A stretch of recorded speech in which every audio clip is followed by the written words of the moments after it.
Hello, what's up sa inyo? Magandang hapon sa inyo mga kamotor. So ngayon, ituturo ko sa inyo kung paano magkabit ng relay sa ating headlight ng ating Badja City 100. So ito mga kamotor, meron ako nabiling relay na 5 pins. So meron itong numero mga kamotor. Ayan, etong sa ilalim, number 30. Hindi nga lang ma-focus mga kamotor, ano? Ito number 30.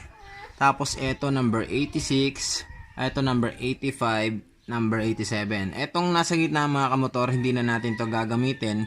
Pero para mas maintindihan ninyo mga kamotor kung paano ito natin gawin, ipanoorin nyo itong video para mas maintindihan nyo. So ayun mga kamotor.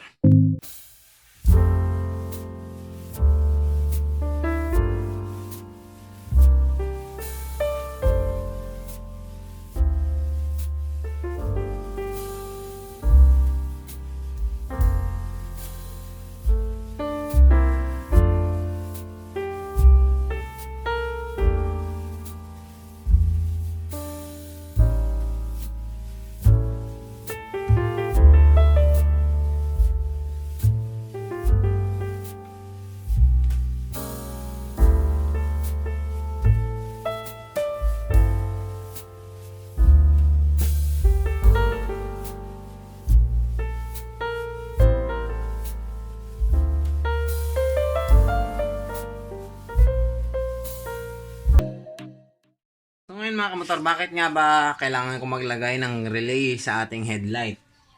Kasi nga kahit na battery operated na nga ito mga kamotor, ano? So nagbigay na rin ako ng tutorial sa inyo kung paano yung battery operated yung ating mga headlight ng ating mga motor. So eto mga kamotor, naka battery operated na siya. Ayan, battery operated na yan mga kamotor. Ayan, pero mga kamotor, yung problema nito, kapag si-signal light ka, nagbi-blink din kasama tong nagbi-blink din yung ating headlight. Ganon din mga kamotor kapag tayo ay nagpipito o gumagamit ng horn. Nagbi-blink siya mga kamotor. So kaya napagdesisyonan ko na maglagay tayo ng relay sa ating headlight mga kamotor.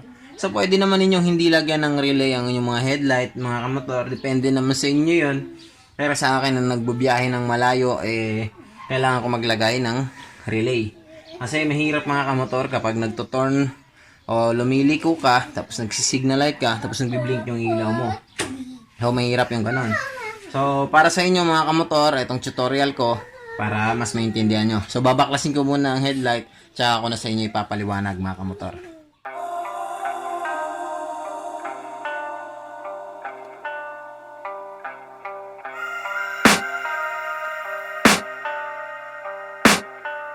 I can hear the demons call when they do what they do. And now I feel like taking off, find a place with a view. The pain is never gonna stop if it's controlling you. I know that time can heal it all, I just gotta get through. I just gotta get through, I just gotta get through.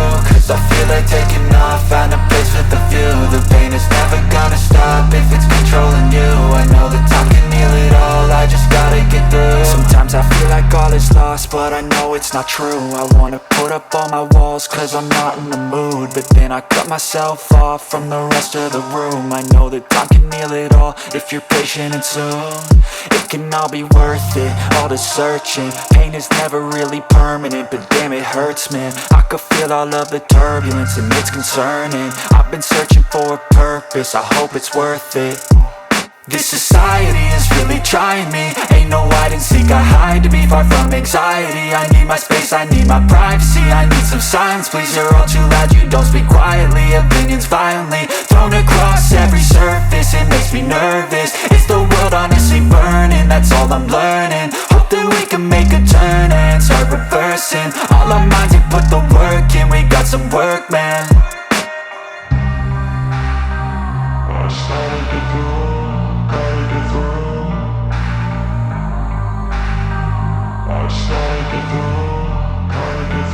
I can hear the demons call when they do what they do. And now I feel like taking off, find a place with a view. The pain is never gonna stop if it's controlling you. I know that time can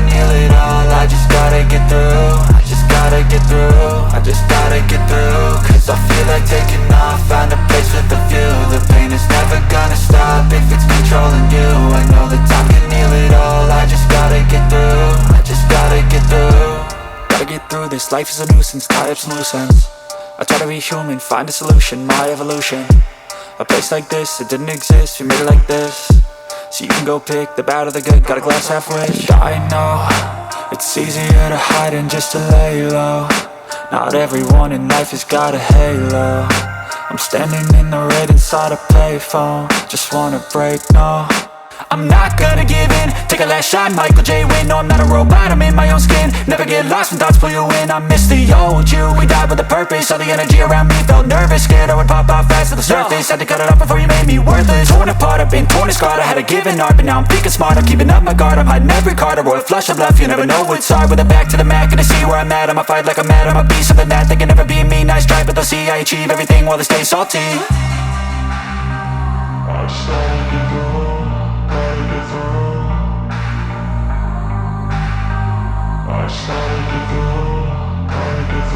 I can hear the demons call when they do what they do. And now I feel like taking off, find a place with a view. The pain is never gonna stop if it's controlling you. I know that time can heal it all, I just gotta get through. I just gotta get through, I just gotta get through. Cause I feel like taking off, find a place with a view. The pain is never gonna stop. Motor na connect na natin yung negative. So ngayon babalutan na lang natin ng electrical tape. Ang mga kamotor, ipapagapang natin ito para umabot hanggang sa headlight. Lalagyan muna natin ng tape yung kabila para hindi siya mag-ground. Ngayon mga kamotor, ito na yung wire na pinagapang natin mula sa battery. Ayan. So ngayon mga kamotor, ang gagawin naman natin, yung kanyang kulay pula na galing sa battery, ko-connect natin sa number 30 ng ating relay. Ito mga kamotor, yung 30. Ito yung number 30 natin mga kamotor. So may nakalagay naman yan dyan mga kamotor. Makikita nyo yan kapag mayroon kayong nabiling relay. Ayan. Kakabit natin yung number 30. Ito. Tapos higpitan nyo lang yung pagpaikot mga kamotor. Ayan. Tapos mga kamotor, balutan nyo ng electrical tape kagad para hindi mag-grounded.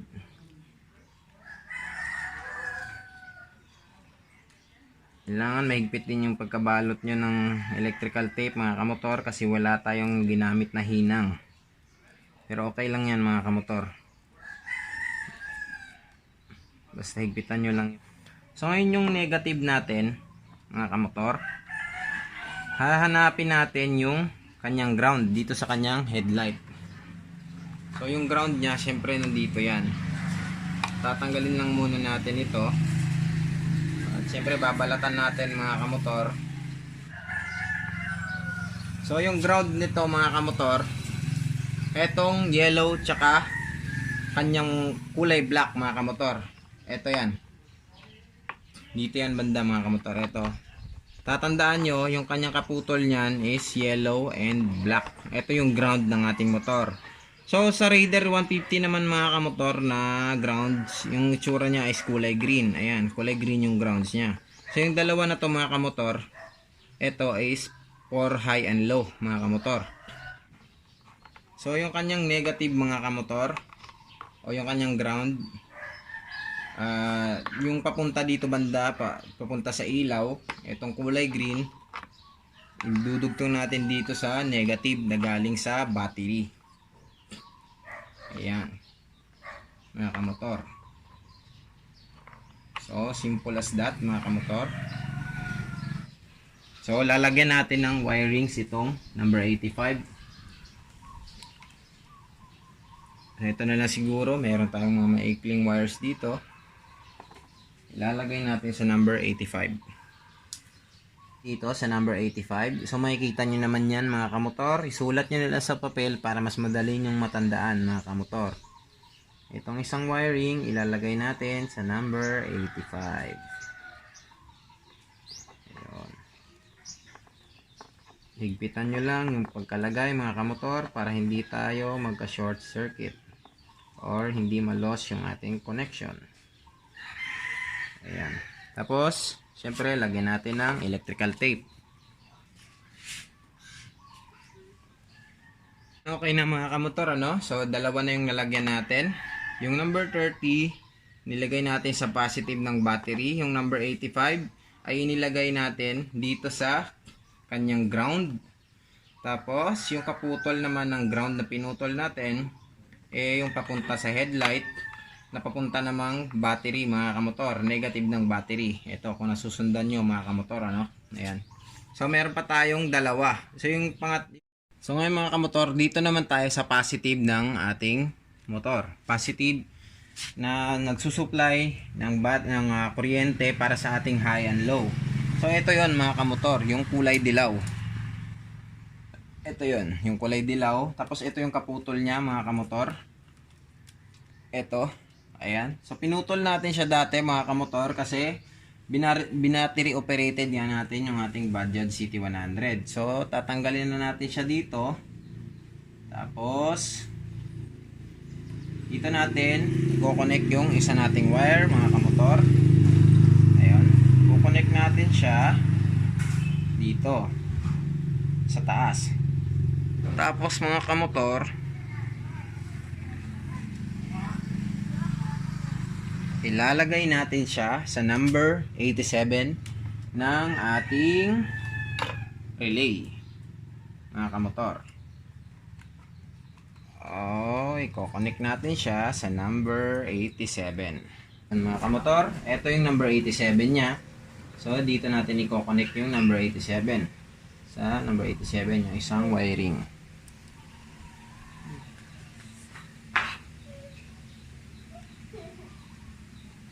Ayan. Nandito na yung number 87 natin. Ayun mga kamotor, tapos na nating lagyan yung number 87. Ngayon yung last na lang natin mga kamotor na hindi na lalagyan ay yung number 86 dito sa ating relay. May pangalan naman yan mga kamotor kaya madali lang nyo tandaan. Isulat nyo na lang mga kamotor.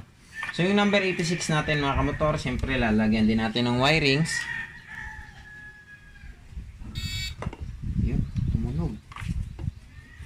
Ngayon, kakabit natin ito dito sa kaputol ng ating ground mga kamotor. Ayan, dito sa kaputol ng kulay yellow. Yung sa bandang baba mga kamotor.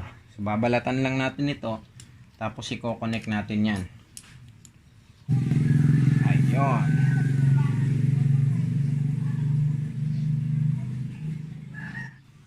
At ngayon mga kamotor, tapos na ang ating paglalagay ng relay sa ating headlight. So ngayon mga kamotor, susubukan na lang natin.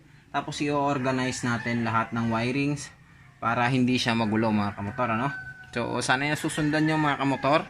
Kung meron kayong papel, panoorin nyo ulit. Tapos ilista nyo yung mga kailangan nyong ilagay mga kamotor. Kung nasa nakalagay yung 87, yung 85, 86, tsaka yung 30 mga kamotor. So madali na sundan yon. So tara, subukan na natin.